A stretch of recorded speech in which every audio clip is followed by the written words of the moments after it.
entre les Burundais en exil et ceux restés au pays à travers des informations bien fouillées concernant tous les domaines de la vie du pays. Le magazine Humura Burundi est diffusé sur le web via le site de la RPA www.rpa.bi. Humura Burundi. Merci de votre fidélité, amis de la RPA. Bienvenue au magazine Humura Burundi de ce dimanche 13 octobre 2019, dont voici les principales articulations. 13 octobre 1961, 13 octobre 2019, 58 ans jour pour jour que le prince Louis Rwagasore a été assassiné. Un jour également sombre pour la famille de Christophe Ngezabahidzi, caméraman à la RTNB, décimé avec toute sa famille par des agents de l'ordre et de sécurité burundais.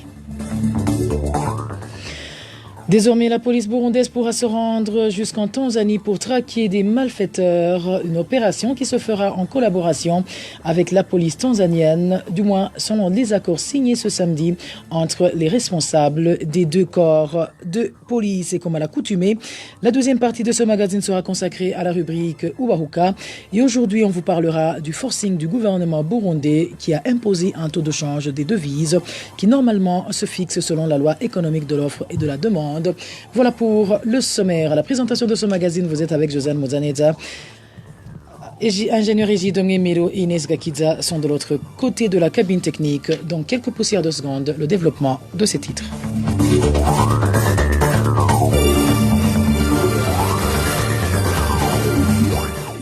Encore une fois, bienvenue. Commémoration ce 13 octobre du 58e anniversaire de l'assassinat du prince Louis Rwagasore, héros de l'indépendance du Burundi.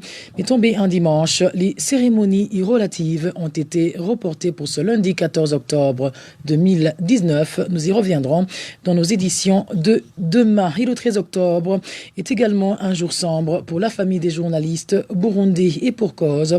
Cela fait 4 ans jour pour jour que le journaliste caméraman de la radio-télévision nationale du Burundi a été sauvagement assassiné par les agents de l'ordre et de sécurité.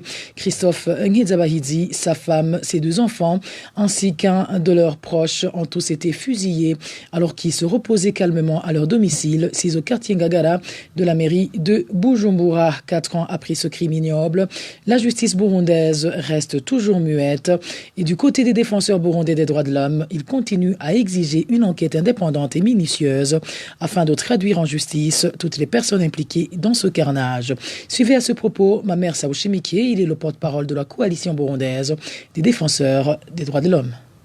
La coalition déplore que depuis 4 ans, la famille de la victime n'a jamais comparé et aucune enquête n'a été faite pour identifier les auteurs, pour les traduire en justice.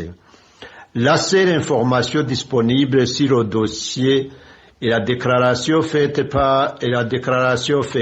le 24 octobre 2015 par le porte-parole de la Cour suprême Agnès Bangiri-Chenge que Christophe Ngezabahidzi a été tué par un prénommé Jolis sans indiquer son identité.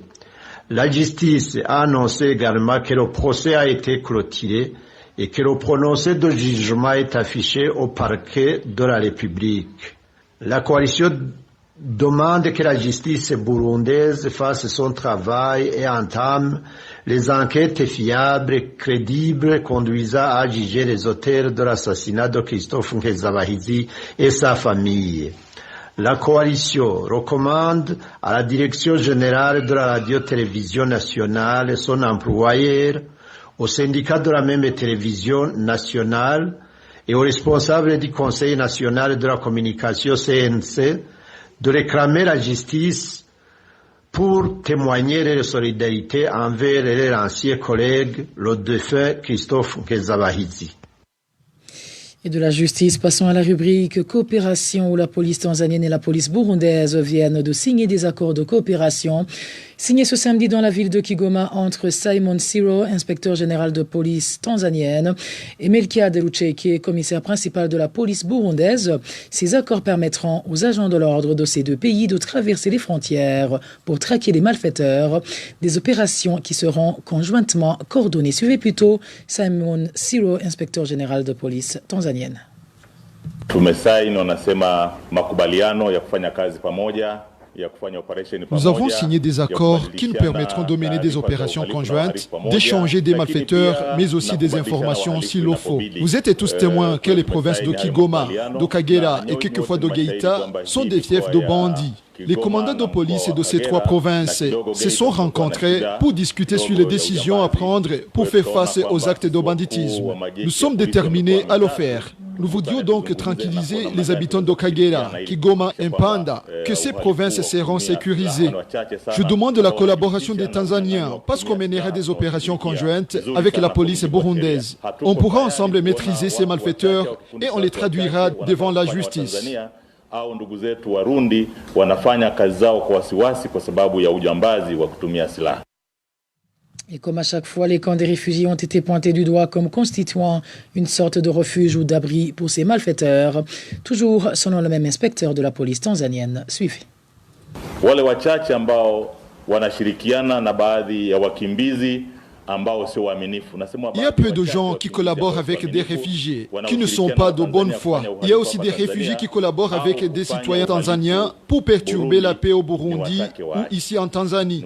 Je leur demande de cesser. S'ils aiment vraiment leur famille, qu'ils se convertissent en de citoyens paisibles. S'ils ne veulent pas changer, nous les contraindrons à le faire. Ils pourront même perdre leur vie parce qu'ils utilisent des armes à feu, des fusils Kalachnikov. Où est-ce qu'ils tirent de telles armes? Quel est son magasin qui les vend? Tu introduis cette arme en Tanzanie ou au Burundi pour quel intérêt? Alors, si tu aimes ta famille, je te prie de cesser. Bientôt, on va mener une opération de grande envergure. Celui qui sera dans notre ligne de mire subira les conséquences conformément à la loi. Encore une fois, je mets en garde tous ces malfaiteurs qui viennent de notre pays ou qui aillent au Burundi pour perturber la sécurité. Si tu viens ici chez nous comme réfugié, reste dans le camp. Mais si tu sors du camp pour aller tendre des embuscades sur des véhicules, je t'assure que tu ne nous échapperas pas et on ne blague pas. Ça fait longtemps que nous assistons à de tels actes. Mais comme l'a dit notre président, on en a assez. Marais wetu wamezungumza, imefika mwisho, tunasema basi inatosha. Simon Siro a été repris en français par notre confrère Vicky Chris Nindilis. C'est une courte pause et nous abordons la page politique de ce magazine. Le responsable du parti CNDD-FDD en commune Busoni de la province Kirundo continue de proférer des menaces à l'endroit des opposants du parti au pouvoir. En plus de ses discours de haine et d'intimidation qu'il a tenus ce samedi sur la colline Kididiri, il a révélé ce dimanche certains noms des membres du parti CNL qui doivent être chassés de cette localité. Le point avec Onésime Dushimagidze.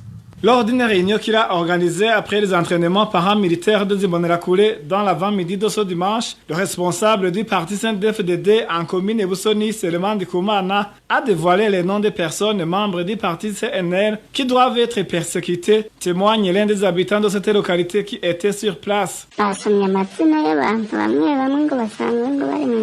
Il a cité les noms de certains membres du parti CNL qui doivent être écartés de la société. Ces derniers n'auront plus le droit de se déplacer avec les autres d'un même véhicule. Le chauffeur qui passera outre cette mesure sera sanctionné d'une amende de 500 000 francs burundais. Nous déplorons ce genre de discrimination orchestrée à l'endroit des citoyens innocents car chaque personne a droit d'adhérer à n'importe quel parti politique de son choix. Parmi les victimes de cette discrimination figurent un certain Hermès Nirandekura, Jean-Nepo Machumi et un certain Martin Dagijimana, tous des fonctionnaires et membres du parti CNL. Une autre liste des commerçants opposés au pouvoir CNDD-FDD sera bientôt dévoilée selon les habitants de cette localité. Ils déplorent le comportement de ce responsable du parti au pouvoir qui ne cesse de réprimer les citoyens innocents et demande aux autorités habilitées d'agir avant qu'il ne soit trop tard.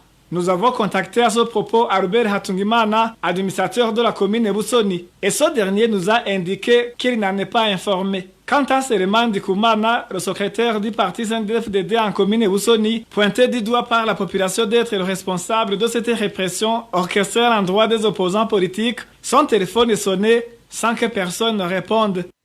Onésime Dushima-Guidzi. En page société, la commercialisation des poules est désormais interdite jusqu'à nouvel ordre en province Changuzo. Une mesure prise ce dimanche par le gouverneur de la dite province pour faire face à l'épidémie d'une peste aviaire. Du côté des commerçants, les lamentations se font déjà entendre car ils trouvent non seulement cette décision défavorable mais également injuste à leur égard. Le point avec Trésor Nyongabo. Les habitants de la province Changuzo qui se sont entretenus avec la RPA révèlent qu'ils ont été secoués par cette nouvelle car la plupart d'entre eux vivent de l'élevage des poules. Ces habitants indiquent qu'ils ne savent plus sur quel pied danser, comme le témoigne celui-ci.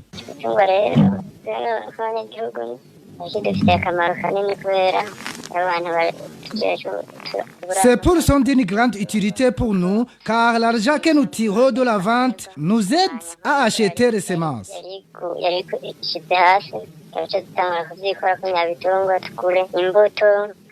Cette mesure vient de bloquer davantage notre capacité à se préparer à la saison culturelle alors que la saison de pluie a déjà commencé.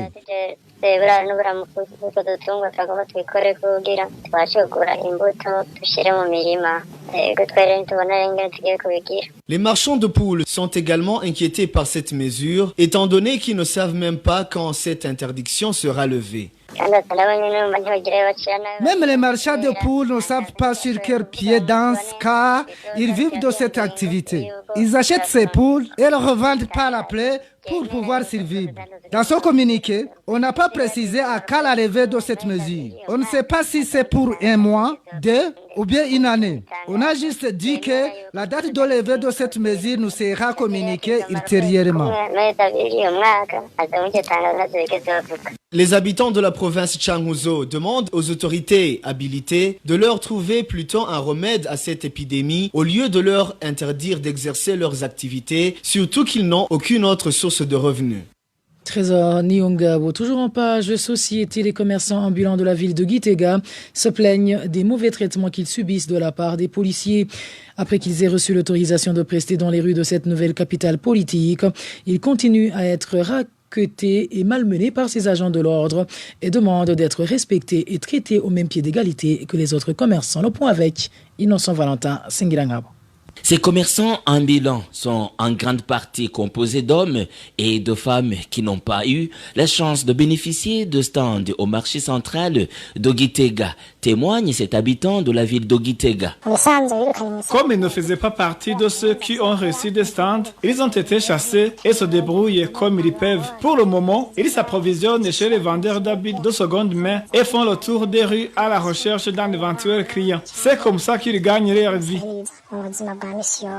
Au moment où l'administration communale a donné son feu vert pour que ces commerçants continuent à vaquer à leurs occupations, les policiers, eux, les traquent sans relâche et vont même jusqu'à les violenter. Selon les habitants de la place, les clients ne sont pas non plus épargnés.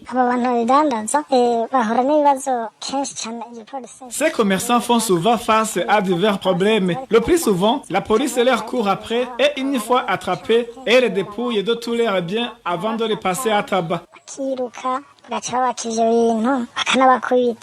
Ces commerçants ambulants demandent à l'administration locale de les rétablir dans leurs droits car, disent-ils, portent à présent des badges et versent régulièrement des taxes communales. Contacté à ce propos, Valentin Nahimana, administrateur de la commune Gitega, nous a raccroché au nœud une fois au courant de notre sollicitation. Merci à toi Innocent Valentin Singilangabo. Vous suivez toujours le magazine Humura Burundi, un magazine que vous suivez en direct sur notre page Facebook. Mais vous pouvez également retrouver le magazine Humura Burundi sur notre site web, le www.rpa.bi, ou sur nos différentes plateformes, à savoir nos comptes Twitter, SoundCloud ou YouTube. Vous pouvez également nous envoyer un message WhatsApp au numéro suivant, le +49 151 294 16 348, où vous demandez à recevoir les informations de la RPA. Place maintenant à la deuxième partie de ce magazine consacré à la rubrique Ubahuka. Et aujourd'hui, on vous parlera du forcing du gouvernement burundais imposant un taux de change des devises qui normalement se fixe selon la loi économique de l'offre et de la demande, ce qui ne fera qu'empirer la situation économique du pays déjà précaire. Les experts du domaine interpellent les autorités du pays à abandonner ce bras de fer avec la réalité économique et de penser plutôt à rouvrir les canaux d'entrée de ces monnaies étrangères. Plus de détails, c'est dans cette rubrique Uwahuka qui vous est présentée par Inès Gakiza.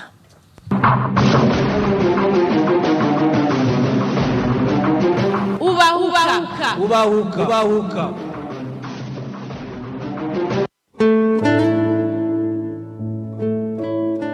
Depuis un certain temps, le Burundi fait face à une pénurie de devises, une situation qui ne cesse de s'empirer. Suite à cette carence, le prix de ces devises ne fait que grimper jusqu'à atteindre un prix jamais connu au Burundi. Actuellement, le gouvernement burundais a décidé d'user de la force et imposer le prix de ces devises, un prix en deçà du réel. Ceux qui n'y s'y conforment pas sont emprisonnés. Les premières conséquences de ce forcing se remarquent déjà en moins d'un mois. Les devises se sont raréfiées encore plus. Quelles peuvent être les conséquences de cette voie empruntée par le gouvernement burundais? Et que faire pour pallier à cette carence de devises? L'invité de la rubrique Uwahuka de ce 13 octobre est un économiste, expert en banque et monnaie. Tout à l'heure, il nous partagera son point de vue. À la présentation, Inès Gakiza, bienvenue.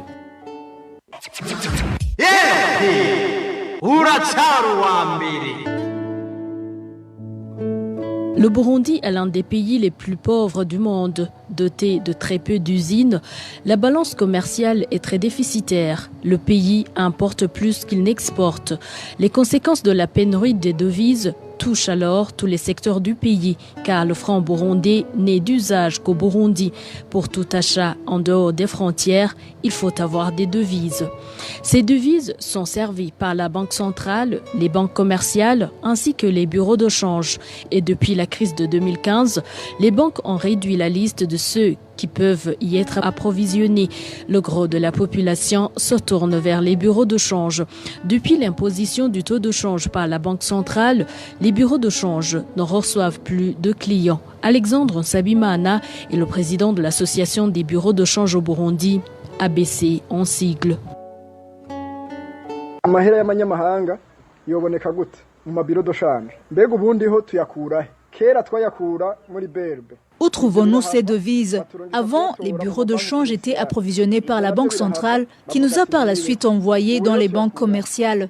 Mais ces dernières ne nous donnent plus rien, nous nous arrangeons. Et comme il y a des formalités à remplir avant de servir tout client, nous leur demandons leurs identifications. Ce sont des fonctionnaires rentrant peut-être des missions de travail et des étrangers qui habitent le pays, qui viennent pour avoir la monnaie locale. C'est de cette façon qu'on trouve les devises actuellement.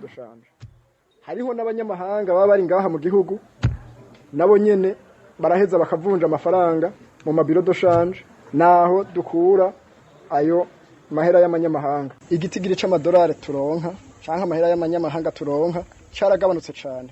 Nous ne recevons plus les devises. Ça a diminué, je dirais, à plus de 90%. Seules les personnes avec des besoins vraiment urgents acceptent de changer leurs devises et ils font changer de petits montants. Ils n'acceptent pas le taux de la BRB. Ils disent attendre que le taux soit de nouveau élevé. Nous n'avons plus de devises dans les bureaux de change. Nous avons une dent contre les clients et même le gouvernement. Si un client refuse de donner son argent et le suivant vient chercher les devises, où allons-nous trouver ces devises? Le gouvernement devrait prendre des mesures pour accompagner et faciliter la mise en application de la réglementation de la Banque centrale.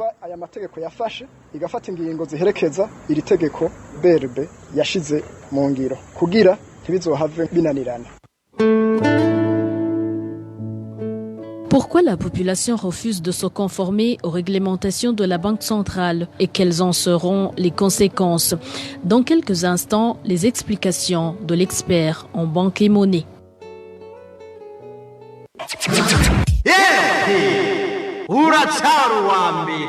Gabriel Noari, vous êtes économiste, expert en banque et monnaie. Bonjour. Bonjour Inès, merci de me recevoir. C'est un plaisir pour moi de répondre à vos questions. Bienvenue dans notre rubrique Uwahuka. Merci. Nous venons de l'entendre, les cambistes avouent que les gens détenant les devises refusent de les changer à ce taux imposé par la Banque centrale. Pourquoi, d'après vous, cette résistance de la population? C'est assez simple. Donc, si tu veux, le taux de change, ce n'est rien d'autre que le résultat de la confrontation entre l'offre et la demande. Le taux de change, c'est le prix d'une devise étrangère, comme la pomme de terre. Le prix se forme sur le marché entre la confrontation des vendeurs de pommes de terre et des acheteurs de pommes de terre. C'est la même chose.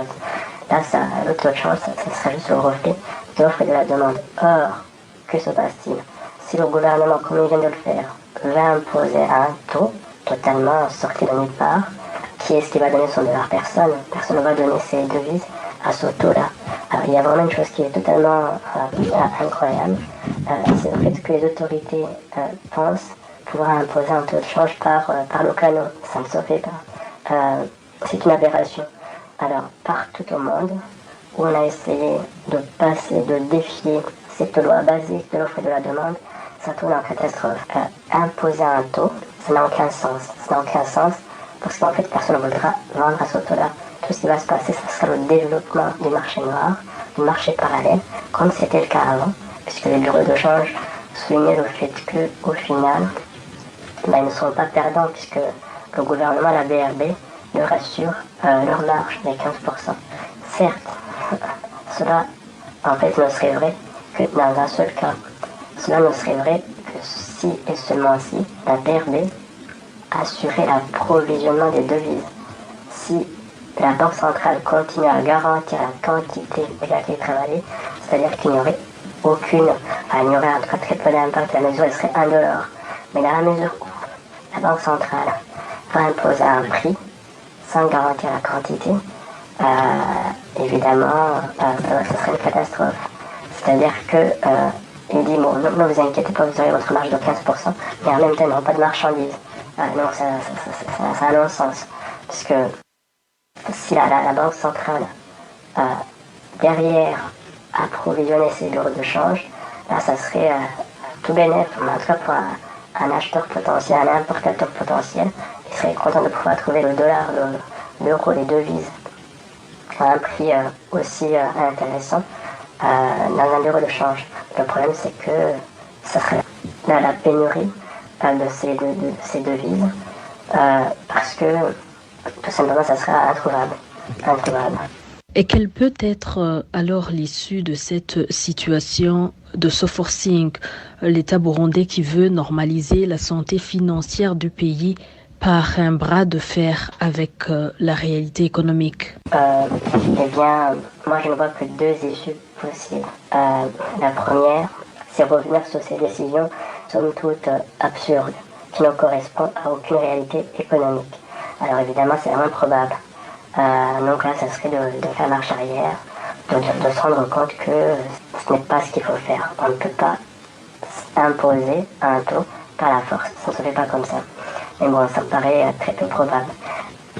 La deuxième issue, c'est de persister dans cette erreur, dans cette absurdité, vouloir imposer coûte que coûte cette mesure. Alors ça produira quoi? Ça produira une chose, ça sera le développement malheureusement du secteur informel. Alors, et c'est malheureusement vers cette voie qu'on va s'acheminer si les autorités ne reviennent pas sur ces décisions, encore une fois qui ne correspond pas, qui ne répond à aucune loi économique. Le taux de change, c'est le résultat de l'offre et de la demande des devises, tout simplement. Ça peut être 1 $ pour 3000 francs beaux, demain pour 1700, tout ça, cela dépendra de la quantité de devises qu'on met sur le marché, les gens qui en ont besoin. Et quand ce n'est pas le cas, comme certains pays le font, il faut être outillé, avoir suffisamment de réserves pour pouvoir viser un certain taux. Alors, évidemment, ça se fait au détriment d'autres objectifs, mais quand on a suffisamment de réserves, on peut faire en sorte que le taux ne dépasse pas un certain seuil souhaité. Ce que le Burundi, évidemment, ne peut pas se permettre puisqu'il y a un problème de devise. Et quelles sont alors les solutions économiques qui s'imposent pour sortir de cette situation économique critique? Un problème de pénurie de devises, on ne vient pas par la force imposer un taux, non. Plutôt, ce qu'il faudrait faire, c'est se dire, ok, il nous manque ceci, comment est-ce qu'on peut les avoir? Et pour les avoir, les sources de devises sont assez connues. C'est par exemple, pour avoir une économie performante qui puisse exporter. Au lieu d'avoir une économie qui ne repose que sur deux cultures, le thé et le café, c'est de diversifier l'économie. Par exemple, il est quand même désolant de voir que notre secteur touristique est quasi inexistant. Les pays frontaliers, c'est leur principale source de devises.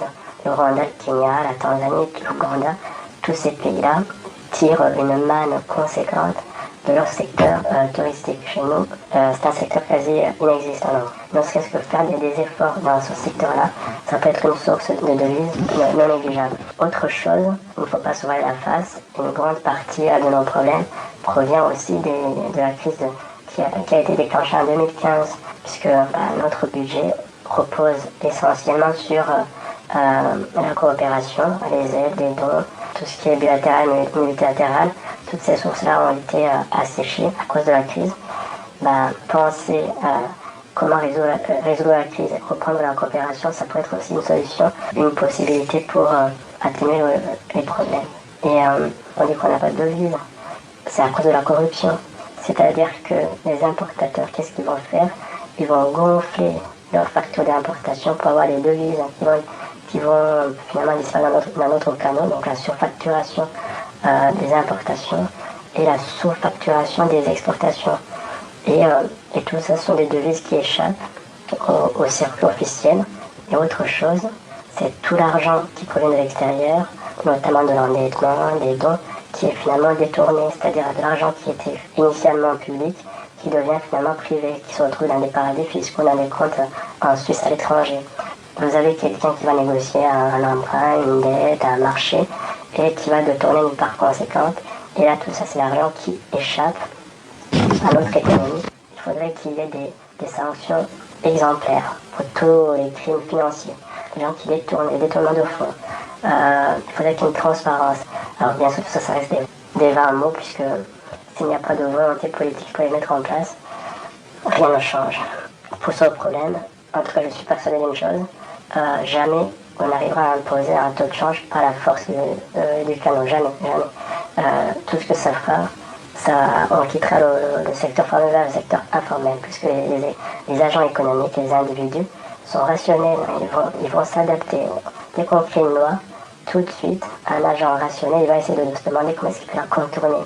C'est le propre de l'homme.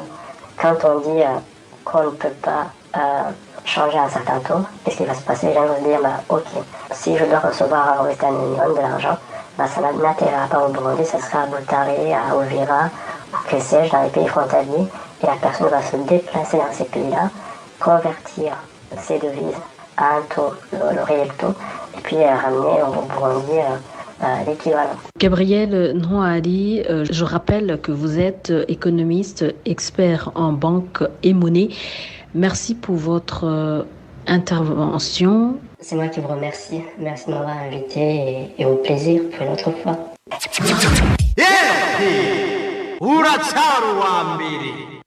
Je vous remercie, vous aussi, qui suivez la rubrique Ubahuka, qui, comme vous l'avez entendu, portait sur la carence de devises au Burundi et l'attitude adoptée par le gouvernement, une attitude qui, pour les experts, est porteur de conséquences graves.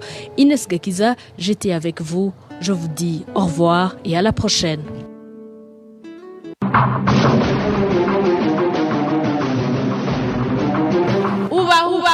Ubahuka. Merci à toi Inès Gakiza, mais une petite précision avant de nous quitter. Gabriel Nhouari est un pseudonyme que nous avons donné à notre invité, dont nous avons également modifié la voix pour des raisons de sa sécurité. Et voilà, chers fidèles, c'est par cette rubrique Ubahuka que nous mettons un point final au magazine Humura Burundi de ce dimanche 13 octobre 2019. Merci à vous tous qui nous avez tenu compagnie. Merci à toute l'équipe rédactionnelle qui m'a aidé à collecter toutes ces informations. Sans oublier ingénieur Ejidonge Melo et Inès Gakiza qui étaient de l'autre côté de la cabine technique. À la présentation de ce magazine, vous étiez avec Josiane Mozaneza. Un bon début de semaine à tous.